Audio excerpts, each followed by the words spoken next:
You ask Tiger to solve.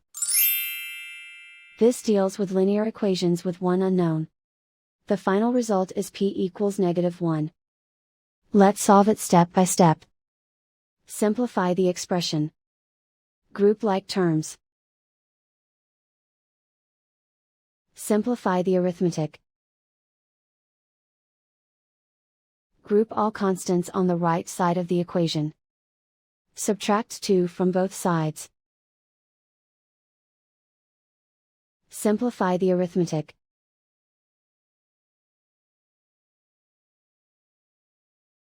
Isolate the p. Divide both sides by 2.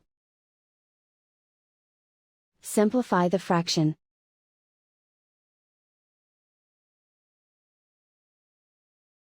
And so the final result is p equals -1.